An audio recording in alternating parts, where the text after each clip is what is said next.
బ్రహ్మానందపురం అనే మారుమూల గ్రామంలో పరిపూర్ణాచార్య ప్రకృతాంబ అనే పుణ్యదంపతులు ఉండేవారు. సంతానం కోసం భగవంతుణ్ణి వేడుకోవడానికి కాశీ పట్టణానికి తీర్థయాత్రలకు బయలుదేరుతారు. ఆ పుణ్యదంపతుల భక్తికి మెచ్చి కాశీనాథుడు ప్రకృతాంబ కలలో కనిపించి, సాక్షాత్తు నేనే నీ బిడ్డగా ఈ భూమిపై అవతరించబోతున్నానని, అయితే నేను జన్మించిన మరుక్షణం నీ భర్త మృత్యువాత పడతాడని చెబుతాడు. స్వామి చెప్పినట్లుగానే ప్రకృతాంబ గర్భం దాలుస్తుంది. స్వామివారిని వేడుకుంటూ ఆ పుణ్య దంపతులు కాశీలోనే గడుపుతారు.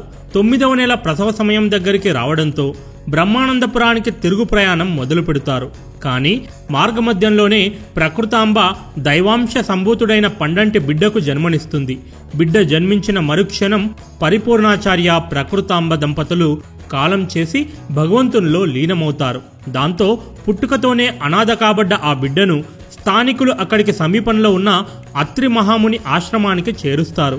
అదే సమయంలో సంతానలేమితో బాధపడుతూ అత్రి మహాముని ఆశ్రమానికి విచ్చేసిన కర్ణాటక రాష్ట్రం చిక్బుల్లాపూర్ గ్రామంలోని పాపాగ్ని మఠానికి అధిపతి అయినటువంటి వీరభోజాచార్య, అతని భార్య వీరపాపమాంబ దంపతులకు అత్రి మహాముని ఆ బిడ్డను ప్రసాదిస్తాడు. దాంతో ఆ పుణ్య దంపతులు ఆ బిడ్డను అల్లారముద్దుగా పెంచుకుంటారు. ఆ బిడ్డకు వీరంబోత్లయ్య అనే పేరు పెట్టుకున్నారు. బ్రహ్మంగారు ఖచ్చితంగా ఎప్పుడు జన్మించారో తెలియనప్పటికీ 1608వ సంవత్సరంలో జన్మించి ఉండవచ్చని చరిత్రకారులు చెబుతున్నారు. బ్రహ్మంగారి 11వ ఏట వీరభోజాచార్య తను చాలించారు. దాంతో 12వ ఏట బ్రహ్మంగారు ఇంటిని వదిలి దేశంలోని పలు ప్రాంతాల్లో సంచరించి విజ్ఞానపు గనిగా తనలోని దైవశక్తితో మలుచుకున్నారు. అలా తిరుగుతూ ఒకరోజు కర్నూలు జిల్లాలోని బనగానపల్లికు చేరుకున్నారు. అంతలోనే అటుగా వెళుతున్న గరిమిరెడ్డి అచ్చమ్మ ఆ వ్యక్తిని చూసి ఏదైనా సహాయం కావాలా అని అడుగుతుంది. బ్రహ్మంగారి కోరిక మేరకు అచ్చమ్మ తన గోవులను చూసుకునే బాధ్యతను అప్పజెప్పుతుంది. ఒకరోజు స్థానికులు గోవులను భక్షించడానికి వచ్చిన పులిని బ్రహ్మంగారి కర్ర తరిమేయడం చూసి నోళ్ళెళ్లబెడతారు. బ్రహ్మంగారు ఈ ప్రాంతంలోనే అతి పవిత్రమైన కాలజ్ఞానాన్ని తాళపత్రాలపై రాయడం మొదలెట్టారు. ఈ విషయం ఆ నోటా ఈ నోటా ఊరంతా తెలుస్తుంది. ఆ ఊరు మొత్తం బ్రహ్మంగారిని దైవాంశ సంభూతుడిగా కొలవడం మొదలు పెడతారు. బ్రహ్మంగారు భవిష్యత్తులో జరగబోయే విషయాలను చెబుతుండడం విని గ్రామస్తులు తన్మయంతో పరవశించిపోయేవారు. ఆ తర్వాత కొద్ది రోజులకు బ్రహ్మంగారు కడప జిల్లాలోని కందిమల్లాయపల్లెకు చేరుకున్నారు. అక్కడ గోవిందమ్మను వివాహమాడి దాంపత్య జీవితం కొనసాగిస్తారు. వారికి 5గురు కుమారులు, 1 కుమార్తె. ఈ సమయంలోనే ఇస్లాం మతానికి చెందిన సిద్ధయ్య, హరిజన మతానికి చెందిన కక్కయ్య బ్రహ్మంగారిని చేరుకొని ప్రియ శిష్యులుగా కొనసాగుతారు. బ్రహ్మంగారు నివాసముండిన ఆ గ్రామ ప్రజలు ఆ మహాపురుషుని సమకాలీనులుగా జన్మించినందుకు స్వామివారిచే చేయబడ్డ ఎన్నో వింతలను విడ్డూరాలను కల్లారా చూసే భాగ్యానికి నోచుకున్నారు. బ్రహ్మంగారు కందిమల్లాయపల్లిలో మఠాన్ని నెలకొల్పి ఆకలితో అలమటిస్తున్న ఎందరో నిరాశ్రయులకు నిత్యాన్నదానం జరుపుతూ వారి ఆకలి తీర్చేవారు. బ్రహ్మంగారు కాలజ్ఞానంలో రాసుకున్న బోధనలను విని భక్తులు భక్తి పారవశ్యంలో మునిగి తేలేవారు. బ్రహ్మంగారి నోటి వెంట ఆ దివ్యవాక్కులను వినే అదృష్టానికి నోచుకోనప్పటికీ కనీసం కాలజ్ఞానంలో బ్రహ్మంగారు ఏం చెప్పారో విని తరించే ప్రయత్నం చేద్దాం. బ్రహ్మంగారు కాలజ్ఞానంలో చెప్పిన అనేకానేక సంగతులను ఒక్కొక్కటిగా తెలుసుకుందాం. వీటిలో చాలా వరకు ఇప్పటికే జరిగాయి, మరికొన్ని భవిష్యత్తులో తప్పనిసరిగా జరిగి తీరుతాయని భక్తుల నమ్మకం. తెర మీద బొమ్మలు అంటే సినీ నటులు రాజ్యాన్నేలుతారని చెప్పారు. బ్రహ్మంగారు చెప్పినట్టుగానే ఎంజీఆర్, ఎన్టీఆర్, జయలలిత వంటి సినీ నటులు ముఖ్యమంత్రులుగా ప్రజల్ని పరిపాలించారు. వితంతువులు రాజ్యాన్నేలుతారని చెప్పారు. 16 సంవత్సరాలు ఇందిరాగాంధీ గారు, 10 సంవత్సరాలు మన్మోహన్ సింగ్ ని ఓ కీలుబొమ్మగా నామమాత్రంగా పీఎం పదవిలో ఉంచి తెర వెనుక నుండి సోనియా గాంధీ గారు భారతదేశాన్ని పరిపాలించారు. ఢిల్లీలో ముఖ్యమంత్రిగా షీలా దీక్షిత్ గారు వరుసగా 3 సార్లు గెలిచి 15 సంవత్సరాలు పరిపాలించారు. చెప్పుకుంటూ పోతే ఇంకా చాలా మందే ఉన్నారు. నీటితో దీపాలు వెలుగుతాయని చెప్పారు. మనం ఈరోజు అనుభవిస్తున్న ఈ విద్యుత్ శక్తి చాలా వరకు నీటి నుండే ఉత్పత్తి కాబడుతుంది. ఎద్దులు లేకుండా వాహనాలు నడుస్తాయని చెప్పారు. మనం ప్రతిరోజు వాడుతున్న మోటారు వాహనాలు ఇందుకు ప్రత్యక్ష సాక్ష్యం. రాజుల పాలన అంతరించిపోయి పరిపాలన ప్రజల చేతికొస్తుందని చెప్పారు. పాలకులు ప్రజల వద్దకు వచ్చి దేహి అని చేయి చేస్తారని చెప్పారు. ఓట్ల కోసం మన నాయకులు మన వద్దకు వచ్చి ఏమేం జిమ్మిక్కులు చేస్తారో మీకు ప్రత్యేకంగా చెప్పనవసరం లేదనుకుంటాను. హంసవాహనం ఎక్కి జనాలు ఆకాశంలో భయం అనేది లేకుండా ప్రయాణిస్తారని చెప్పారు. మనం ఈ రోజు చూస్తున్న విమానాలు ఇందుకు ప్రత్యక్ష సాక్ష్యాలు. శ్రీలంకలో అంతర్యుద్ధం జరిగి దేశాన్ని అతలాకుతలం చేస్తాయని చెప్పారు. స్వాతంత్ర దేశం కోసం ఎల్టీటీ బలగాలకు శ్రీలంక ప్రభుత్వానికి మధ్య కొన్నేళ్ల పాటు జరిగిన అంతర్యుద్ధం గురించి అందరికీ తెలిసిందే. గట్టివాడైన పొట్టివాడొకడు దేశాన్ని పాలిస్తాడు. కేవలం 4 అడుగుల 8 ఇంచులున్న లాల్ బహదూర్ శాస్త్రి గారు దేశాన్ని గాడిలో పెట్టి ముక్కుతాడు వేసిన గనుడు. తామే భగవత్ స్వరూపలమంటూ దొంగ స్వాములు పుట్టగొడుగుల్లా పుట్టుకొస్తారు. చేతి నుండి విభూతిని విగ్రహాలను తీసి అమాయక ప్రజలను వశపరుచుకుంటారు. నేనే దేవుడినంటూ మాయమాటలు చెప్పి అశ్లీల కృత్యాలు చేస్తూ రేప్ కేసుల్లో, ల్యాండ్ మాఫియా కేసుల్లో పట్టుబడ్డ స్వాములు, కోకొల్లలు వారి లిస్టు తీస్తే గల్లీకొక దొంగ స్వామి బయటకొస్తాడు. యజమానులకి శ్రామికులకు మధ్య తరచూ విభేదాలు తలెత్తి సమ్మెలు విపరీతంగా పెరిగిపోతాయని చెప్పారు. ఆర్టీసీ సమ్మెలు, జీహెచ్ఎంసీ సమ్మెలు, కోల్ మైన్ ఉద్యోగుల సమ్మెలు, ప్రైవేట్ కంపెనీల్లో నెలకొన్న శ్రామిక సంఘాలు బ్రహ్మంగారు చెప్పింది అక్షరాలా సత్యమని చెప్పడానికి ప్రత్యేక నిదర్శనములు. మలమూత్రములను కూడా వెలకట్టి అమ్ముతారు. మూత్రములో నీటితో పాటు యూరియా, క్రియాటినిన్ ఇంకా 3078 మెటబాలైట్స్ ఉంటాయని శాస్త్రజ్ఞులు తేల్చారు. మూత్రము యాంటీబ్యాక్టీరియల్, యాంటీ ఫంగల్ గుణాలను కలిగి ఉంటుంది. అందుకే మనం రోజు శరీరాన్ని అందంగా ఉంచుకోవడానికి వాడే స్కిన్ ప్రొడక్ట్స్, వెంట్రుకలు మృదువుగా ఉంచుకోవడానికి వాడే హెయిర్ ప్రొడక్ట్స్ లో శుద్ధి చేయబడ్డ మూత్రాన్ని వాడుతారు. అంతెందుకు, మూత్రంను కొనడానికి ప్రత్యేకంగా ఓ యూరిన్ మార్కెటే ఉంది. ఇనుమును ఇతర దేశాలకు ఎగుమతి చేసి పెద్ద మొత్తంలో మన దేశం ధనాన్ని ఆర్జిస్తుందట. ఎంతో పవిత్రంగా భావించే దేవస్థానాల్లో నగలు, నగదు దొంగిలించబడతాయట. ఈ ఘటనల గురించి మనం తరచూ పేపర్లలో చూస్తూనే ఉన్నాం. అంతెందుకు, పద్మనాభస్వామి అనంత సంపద చోరీకి గురవుతుందని ఆ మధ్య వినోద్ రాయ్ కమిటీ అబ్బురపరిచే విషయాలను బయటపెట్టిన సంగతి అందరికీ తెలిసిందే. నోటి మాటకు విలువ తగ్గుతుంది. డబ్బులు అప్పు తీసుకుని ఎగ్గొడతారు. విజయ్ మాల్యా నుండి మొదలు పెడితే ఎంతో మంది సెలబ్రిటీలు, రాజకీయ నాయకులు, ఆఖరికి మనలో కూడా చాలా మంది ఈ లిస్టులో ఉన్నారు. అబద్ధాలు శృతి మించి ఆడతారు. తప్పుడు వాగ్దానాలు చేస్తారు. తమ భార్యల పేరుపై ఆస్తులను పెడతారట. ఉన్నవి దాచి చివరికి దివాలా తీస్తారట. ప్రభుత్వం డబ్బుతో పరిశ్రమలు పెట్టి ప్రజల సొమ్మును దోచుకుంటారు. ధరలు విపరీతంగా పెరిగి ఆకాశాన్నంటుతాయి. దీని గురించి నాకంటే మీకే బాగా తెలుసు. పట్టపగలే దొంగతనాలు జరుగుతాయి. వీటి గురించి కూడా చూస్తూనే ఉన్నాం. చైన్ స్నాచర్ల వీరంగం కూడా రోజు టీవీలలో, పేపర్లలో చూస్తూనే ఉన్నాం. కొండలను పిండి చేస్తారు. బాంబులతో కొండలను రోజురోజుకు కొల్లగొడుతున్న సంగతి తెలిసిందే. నదులకు అడ్డుకట్ట వేసి అదుపులో ఉంచుతారు. నీటిని నిల్వ చేయడానికి మనం కట్టుకున్న రిజర్వాయర్ల గురించి వేరే చెప్పనక్కర్లేదు. మనుషులు కనిపించకుండానే మాటలు వినిపిస్తాయి. మనం ఇప్పుడు వాడుతున్న మొబైల్ ఫోన్స్, టీవీలు ఇందుకు ప్రత్యక్ష సాక్ష్యాలు. కాళహస్తీశ్వరుని ఘనత రోజురోజుకి తగ్గి తిరుపతి వెంకటేశ్వర స్వామి ప్రభ వెలిగిపోతుంది. ప్రస్తుతం ప్రపంచం మొత్తంలో తిరుపతి దేవస్థానం గురించి తెలియని వారుండరు. మన దేశంలోనే అత్యధిక రోజువారీ భక్తులతో స్వామివారి దేవాలయం కిటకిటలాడుతూ ఉంటుంది. భరతఖండం చీలిపోతుంది. అఖండ భారతం నుండి ఇటు శ్రీలంక, అటు పాకిస్తాన్, నేపాల్ ఇంకా అనేకానేక దేశాలు వేరుపడిన సంగతి తెలిసిందే. కాశ్మీరులో కలహాలు రేగుతాయి. పెద్ద యుద్ధం జరుగుతుంది. ఇప్పటికే పాకిస్తాన్తో జరిగిన యుద్ధాలు, ఉగ్రవాదులతో రోజు మన భారత బలగాలు చేస్తున్న ప్రచ్ఛన్న యుద్ధము ఇందుకు నిదర్శనములు. ప్రత్యేక దేశం కోసం కొంతమంది కాశ్మీరు ప్రజలను రెచ్చగొడుతూ ఉండడం, ప్రతి శుక్రవారం మన దేశగడ్డపై పాకిస్తాన్ జెండాలతో అల్లరిమూకలు దర్శనమిస్తూ ఉండడం కూడా మనం తరచూ టీవీల్లో చూస్తున్నాము. ఉదయగిరిలో ఒక ఆడపడుచు ఒక కాన్పులో 7 పిల్లలకు జన్మనిస్తుందట. ఉన్నవాళ్ళు లేనివాళ్ళు అంతా ఒక్కటేననే సామ్యవాదం పుట్టుకొస్తుందట. నిజంగా అలా జరిగిన రోజు దేశం సుఖశాంతులతో, సోదర భావంతో మళ్లీ మునుపటి వైభవం సంతరించుకుంటుందనడంలో ఎలాంటి సందేహమూ లేదు.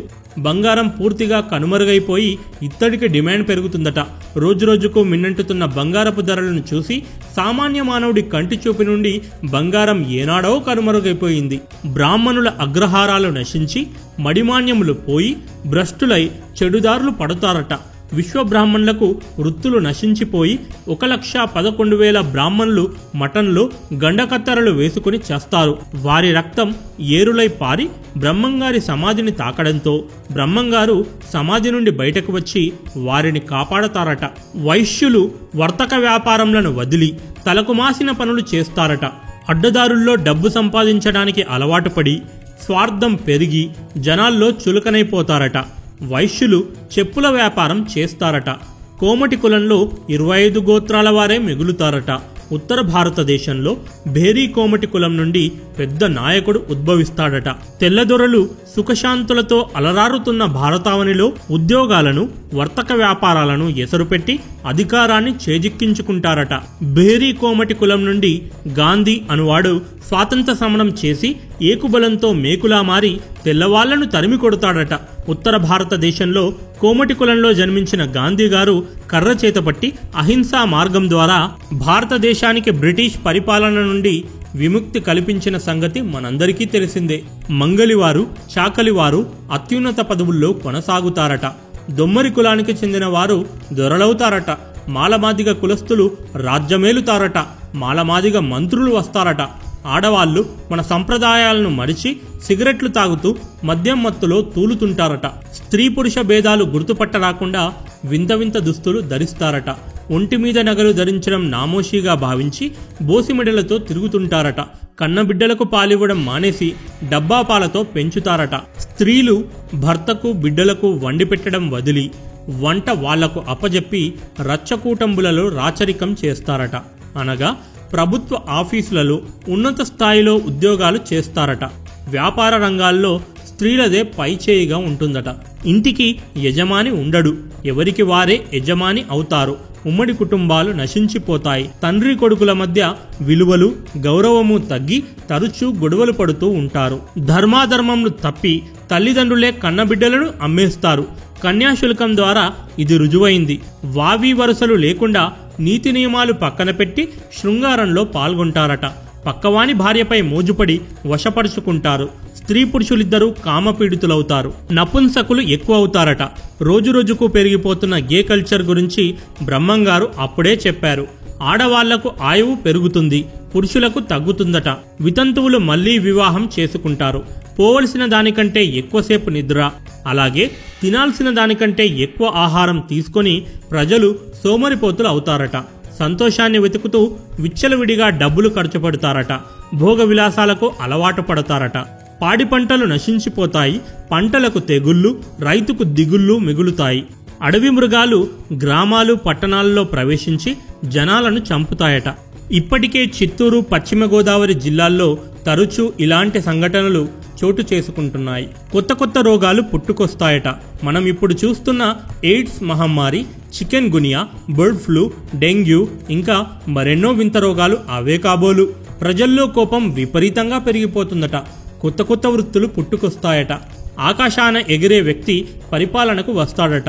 ఆ వ్యక్తి మరెవరో కాదు, రాజీవ్ గాంధీ గారు. రాజకీయాల్లోకి రాకముందు రాజీవ్ గాంధీ గారు విమానాలను నడిపే ఒక పైలట్ అని చాలా మందికి తెలీదు. ఉగ్ర నరసింహుడు శాంతరూపం ధరించి పరిపాలిస్తాడట. ప్రధానిగా శాంత స్వరూపుడు, బహుభాషావేత్త, అపర మేధావి అయినటువంటి పివి నరసింహరావు గారు పరిపాలించిన సంగతి తెలిసిందే. రామ్ రామ్ రామ్ అను మంత్రం దక్షిణాన రాజ్యమేలుతుంది. ఆంధ్రప్రదేశ్ని ఎన్టీ రామారావు గారు, తమిళనాడును రామచంద్రన్ గారు, కర్ణాటకను రామకృష్ణ హెగ్డే గారు ఆశ్చర్యంగా బ్రహ్మంగారు చెప్పినట్లుగానే ఒకేసారి పరిపాలించారు. వేశ్యల వలన ప్రజలు భయంకర రోగాలకు గురవుతారు. ఇప్పటికే ప్రాణాంతకమైన ఎయిడ్స్ బారిన చాలామంది పడ్డారు. వేశ్యలు తమ వృత్తిని వదిలి పెళ్లిళ్లు చేసుకుని సమాజంలో గౌరవప్రదమైన జీవితం గడుపుతారట. అత్తాకోడళ్ళు జుట్లు పట్టుకొని కాపురాలు కూల్చుకుంటారు. మగవారి పెత్తనం దిగజారిపోతుంది. మహిళా సమాజాలు పుట్టగొడుగుల్లా పుట్టుకొస్తాయి. మహిళా హక్కులపై పోరాడతాయి.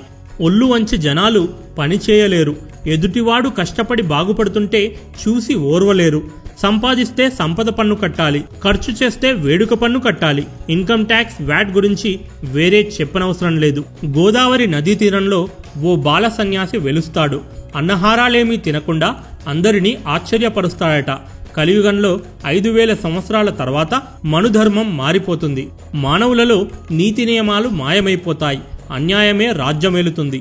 రైతులు పంటలు పండక పాలు నెయ్యి అమ్ముకొని బ్రతుకుతారు.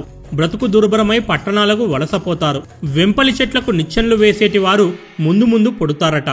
తుఫానులు, మత కలహాలు, కులవైరాలు ఇంకా అనేకానేక కారణాలతో జనాల రక్తం ఏరులై పారుతుందట.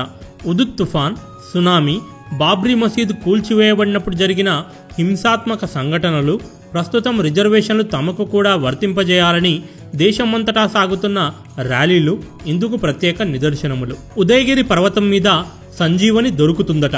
శ్రీశైలం మల్లికార్జున స్వామి గుడిలో పొగమంటులు చెలరేగుతాయట.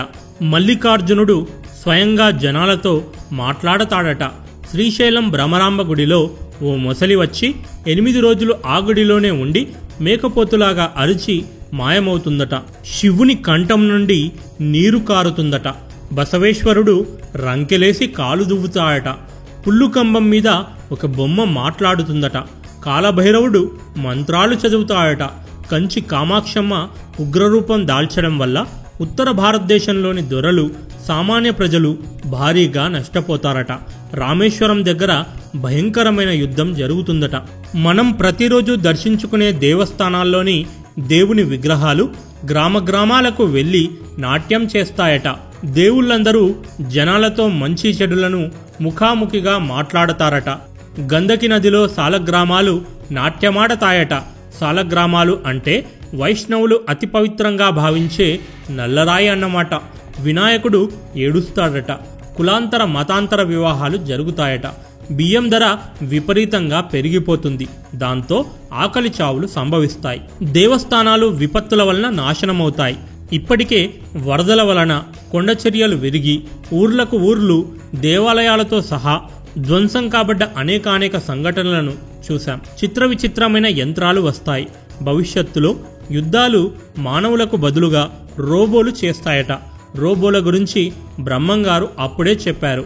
అయితే మనిషి ఎలా పుడతాడు, చనిపోయిన తర్వాత మనిషి ఏమవుతాడు, ఇలాంటి ప్రశ్నలకు సమాధానాలను మాత్రం ఎప్పటికీ కనిపెట్టలేడట. అది ఎల్లప్పుడూ ఒక దేవరహస్యంగానే ఉండిపోతుందట. అయితే మానవుడు తన అపర మేధస్సుతో ఈ సృష్టిని మార్చడానికి అనేకానేక ప్రయత్నాలు చేస్తాడట. ఒక పంది సౌదీ అరేబియాలోని మక్కా మసీదులోకి ప్రవేశిస్తుందట. దాంతో ముస్లింలు, ఇతర మతస్థుల మధ్య పెద్ద యుద్ధం చెలరేగుతుందట.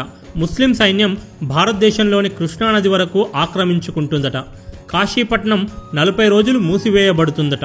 1912లో గంగానదికి వచ్చిన వరదల వల్ల కలారా వ్యాధి వ్యాపించి ఈ స్థితి సంభవించింది. అలాగే అతి పవిత్రమైనటువంటి ఈ కాశీ మహానగరంలో అతి భయంకరమైన పెద్ద యుద్ధం జరగనుందట. హైదరాబాద్ మహానగరాన్ని మూసీ నది వరదలతో ముంచివేస్తుందట. హైదరాబాదులో చెరువులన్నీ ఎండిపోయి తీవ్ర నీటి కష్టాలు నెలకొంటాయట. నాస్తికత్వం అంటే దేవుణ్ణి నమ్మని వారి సంఖ్య రోజురోజుకు పెరిగిపోతుందట. తిరుపతిలోని 7 కొండల నుండి జలజీవ నది పుడుతుందట. ఈ నది వలన కొన్ని వేల కుటుంబాలకు ఉపాధి దొరుకుతుందట. కృష్ణానది మధ్యలో నుండి బంగారపు నది ప్రవహిస్తుందట. 6 పెద్ద మతాలన్నీ కలిసి ఒకే మతంగా అవతరిస్తాయట. నానాటికి పెరిగిపోతున్న పాపాలను చూసి హంపిలో హనుమంతుడు గట్టిగా అరుస్తాడట. ఆ అరుపులు విన్నవాళ్లు ఆకుల వలె అక్కడికక్కడే రాలి చనిపోతారట. అంతర్గత విస్ఫోటనం వల్ల గాని, ఉగ్రవాదుల వల్ల గాని హైదరాబాద్ నగరానికి, అణు సంస్థలకు, రక్షణ సంస్థలకు పెను ప్రమాదం పొంచి ఉందట. శ్రీశైలంలో పరుసవేది అనగా ఇనుమును బంగారంగా మార్చే యంత్రం దొరికి బ్రహ్మంగారి మఠం చేరుతుందట. ముందు ముందు భారతదేశంలో పెద్ద యుద్ధం సంభవించనుందట. ఢిల్లీపై బాంబుల వర్షం కురుస్తుందట. దేశ రాజధాని ఢిల్లీ నుండి అణెగొందికి మారుతుందట. నెల్లూరు జిల్లా నీటిలో మునిగి అదృశ్యమవుతుందట. పంది కడుపులో ఏనుగు పుడుతుంది. 1972లో నల్లగొండలోని కోదాడలో, 1982లో గుంటూరు జిల్లా నరసారావుపేటలో ఓ పంది నిజంగానే ఏనుగును పోలిన జంతువుకు జన్మనిచ్చింది. శిలలు మాంసపు ముద్దలు కక్కుతాయి. వాటిని కాకులు, గ్రద్దలు తిని చస్తాయట. ఆ చచ్చిన వాటిని ప్రజలు తిని పిచ్చివారై గంతులు వేస్తారట. 1945లో ఆగస్టు 6వ తేదీన 2వ ప్రపంచ యుద్ధం సమయంలో హిరోషిమా, నాగసాకి నగరాలపై అణుబాంబులు పడినప్పుడు ఇలా జరిగిందట. మహమ్మదీయుల మధ్య గొడవలు జరిగి 7 సంవత్సరాలు యుద్ధం చేస్తారట. 1980 నుండి 1987 వరకు గల్ఫ్లో ఇరాక్, ఇరాన్ దేశాల మధ్య పెద్ద యుద్ధం కొనసాగిన సంగతి అందరికీ తెలిసిందే. ఈశాన్య భారతదేశంలో విషగాలి పుట్టి చాలామందిని పొట్టలో పెట్టుకుంటుంది. 1984 డిసెంబర్ 3వ తేదీన భోపాల్ నగరంలో గ్యాస్ ఫ్యాక్టరీ నుండి చాలా గ్యాస్ లీక్ అయి వేల మంది మరణించారు. చుండూరులో సుడిగాలి పుట్టి చాలామంది మరణిస్తారట. సూర్యుడు గడగడా వణుకుతాడట. 1980 ఫిబ్రవరి 16వ తేదీన, 1990 అక్టోబర్ 24వ తేదీన సంపూర్ణ సూర్యగ్రహణంలో సూర్యుడు 14 సెకండ్లు కంపించినట్లు కోనార్క్ సూర్య దేవాలయం వద్ద రికార్డు చేయబడింది. ఈత చెట్టు ఒకటి రేపల్లె గ్రామంలో పుట్టి రాత్రి పడుకొని ఉదయం నిలబడి ఉంటుందట. గుంటూరు జిల్లా రేపల్లె పక్కన గల ఇసుకపల్లె అను గ్రామంలో ఇది జరిగింది. ఇలా జరిగినప్పటి నుండి దేశంలో క్షామం మొదలవుతుందని బ్రహ్మంగారు చెప్పారు. అడవులు అంతరించిపోతాయి. స్మగ్లింగ్ మూకలు ఎర్రచందనం పేరుతో రోజురోజుకు అడవులను నాశనం చేస్తున్న సంఘటనలను, పట్టణీకృతం పేరుతో జనాలు అడవులను ప్లాట్లుగా మార్చివేస్తుండడం గమనిస్తూనే ఉన్నాం. వినాయకుడు ప్రతి గ్రామానికి వెళ్లి వేదాలను చదువుతాడట. మన భారతదేశంలో కందిమల్లాయపల్లె గ్రామం ఆర్థిక రాజధానిగా ఎదుగుతుందట. సూర్యనంది భూకంపంలో నేలమట్టమవుతుందట. కృష్ణానది వరదల్లో ఆనకట్టలు 14 నగరాలు కొట్టుకుపోతాయట. కృష్ణానదిలోని ఆ వరద నీరు దుర్గమ్మ ముక్కుపోగు వరకు చేరుకుంటాయట. కంచికి పడమటి దిశలో గాండ్లవారింట్లో కామధేనువు జన్మిస్తుందట. నరసింహస్వామి గుడిలో యాగంటి, అలంపూర్, బెల్లంకొండ, శ్రీశైలంలో కొన్ని లక్షల కోట్ల విలువ చేసే నిధులు బయటపడతాయట. అంటే తిరువనంతపురంలో పద్మనాభస్వామి దేవాలయంలో ఎలాగైతే నేలమాలిగల్లో 12 లక్షల కోట్ల విలువ చేసే అనంత సంపద బయటపడిందో అలాగన్నమాట. ప్రతి గ్రామంలోని పొలిమేరల్లో తెల్లకాకులన్నీ గుమికూడి ఏడుస్తాయట. అద్దంకిలో 5 సంవత్సరాల వయసు గల నాగయ్య అనే బాలుడు ఆశ్చర్యంగా వేదాలన్నింటినీ గడగడా చదువుతూ అందరినీ ఆశ్చర్యపరుస్తాడట. 3 సంవత్సరాల మరొక బాలుడు పునర్జన్మలో జరిగిన విషయాలను చెబుతాడట. గోల్కొండ వద్ద గోవిందాపురం అనే గ్రామంలో ఒక ఆవు మనిషికు జన్మనిస్తుందట. 2 బంగారు హంసలు ప్రతి గ్రామానికి చేరుకొని ఊరంతా తిరుగుతాయట. బంగారంపై ఆశపడి వాటిని ఎవరైతే పట్టుకోవాలని చూస్తారో వారంతా గుడ్డివారైపోతారట. అహోబిలంలో ఉక్కు స్తంభంనకు సన్నజాజి పూలు పూస్తాయట. 3వ ప్రపంచ యుద్ధం ముగియగానే ప్రతి 7 ఊర్లకు ఒక ఊరు మాత్రమే మిగులుతుందట. కొండ పగిలి కనకదుర్గమ్మ కందిమల్లాయపల్లి చేరుతుందట. 4 వర్ణాల వారు గతి తప్పి నడుస్తారట. మధుర మీనాక్షమ్మ మనందరితో స్వయంగా మాట్లాడుతుందట. పగటిపూట ఆకాశం నుండి పిడుగులు పడుతూ నిప్పుల వాన కురుస్తుందట. మేక కడుపులో 5 తలల మేకపోతు పుడుతుందట. భయంకరమైన తుఫాన్లు, వరదల వల్ల పశ్చిమ బెంగాల్, బంగ్లాదేశ్లో కొంతమంది మరణిస్తారట. భూకంపం వల్ల కలకత్తా నగరం దెబ్బతింటుందట. ఒక అమావాస్య రోజు విచిత్ర వ్యాధులతో అనేక మంది మరణిస్తారు. బహుశా జీవరసాయన ఆయుధాల వల్ల అని అంచనా వేస్తున్నారు. అదోనిలో కప్ప కోడిలాగా కూస్తుందట. రక్తపు వర్షం కురుస్తుందట. పుట్టుగుండూరులో వరదలు ముంచుకొచ్చి ఊర్లకు ఊర్లు కొట్టుకుపోతాయట. పాతాళ గంగమ్మ పైకి లేచి మల్లికార్జున స్వామి కాళ్ళు కడుగుతుందట. తిరుపతి శ్రీ వెంకటేశ్వరుని దేవాలయం 4 రోజులు పూజలు లేక మూతపడుతుందట. అమెరికా దేశంలో భూకంపాలు పుట్టి పట్టణాలకు పట్టణాలు నేలమట్టమవుతాయట. 6 ఏళ్ల పిల్లకు ఆశ్చర్యంగా మగపిల్లవాడు జన్మిస్తాడట. వేప చెట్టుకు అమృత బిందువుల్లాగా పాలు కారతాయట. జనాలు విపరీతంగా పెరిగిపోయి తిండి గుడ్డ చాలవట. పల్నాటి సీమలో ప్రజలను మోసం చేసి ఓ మోసగాడు ఉన్నదంతా దోచుకుంటాడట. గండికోట పేలిపోయి జననష్టం సంభవిస్తుందట. కోటి దూపాటలో కొచ్చర్ల కోటలో కోడి మాట్లాడుతుందట. సముద్రం మొత్తం విషపూరితమై సముద్ర జీవులన్నీ ఒడ్డుకు చేరుకుని మరణిస్తాయి. ఉప్పుకోడూరు అనే గ్రామంలోని చెరువు నుండి ఆశ్చర్యంగా వరదలు ముంచుకొచ్చి 14 నగరాలను నీట ముంచుతాయట. ఎప్పుడైతే అలా జరుగుతుందో అదే స్వామివారు రావడానికి సంకేతమన్నమాట. స్వామివారి సైన్యంలో చేరడానికి లక్షలాది గుర్రాలు యాగంటి గుహల నుండి వస్తాయట.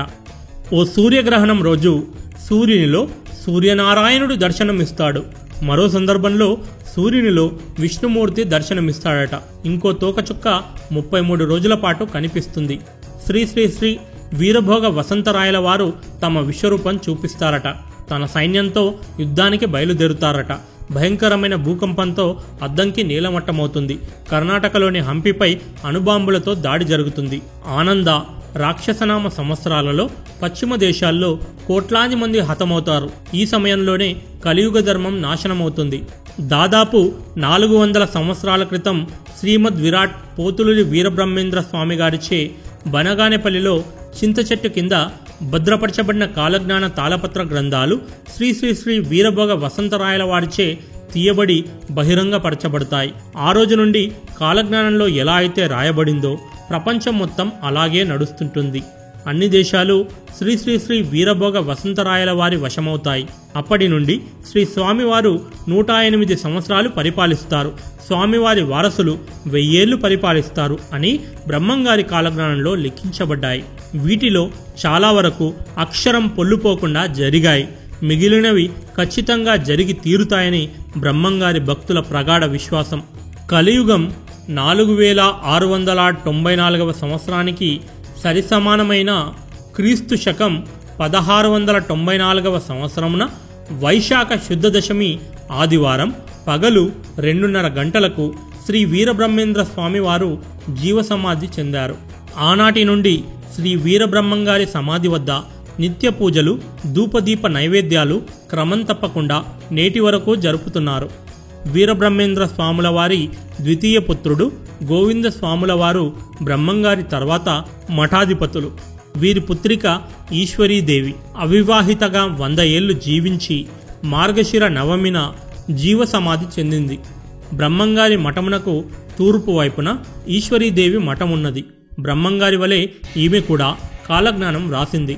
ఈమె నోటి నుండి ఏ వాక్కు వెలువడినా ఫలించేదట. ఆ తర్వాత బ్రహ్మంగారి మఠం వంశపారంపర్యంగా శ్రీ శ్రీ శ్రీ చినవీరయ్య స్వాముల వారు, గోవింద స్వాముల వారు, వెంకటేశ్వర స్వాముల వారు, శ్రీనివాస స్వాముల వారు, ప్రస్తుతం వీరభోగ వసంత వెంకటేశ్వర స్వాముల వారి ఆధీనంలో ఉంది. ఈ మఠం ఇప్పటికీ ఎంతో మంది భక్తులకు, ఆకలితో అలమటించే వృద్ధులకు, పేదవారికి నిత్యాన్నదానం జరుపుతూ వారి ఆకలి తీరుస్తుంది. సో ఫ్రెండ్స్, బ్రహ్మంగారి గురించి కూలంకషంగా తెలుసుకున్నారు కదా. ఈ వీడియో మీకు నచ్చినట్లయితే లైక్ చేయండి. ఈ వీడియోను షేర్ చేసి మీ ఫ్రెండ్స్కి తెలపండి. అన్నింటికీ మించి ఫ్యూచర్లో రాబోయే మరిన్ని మంచి వీడియోస్ మిస్ కాకూడదు అనుకుంటే కింద ఉన్న రెడ్ బటన్ నొక్కి మా ఛానల్ను సబ్స్క్రైబ్ అవ్వండి. This is real Prashanth. Bye bye and take care.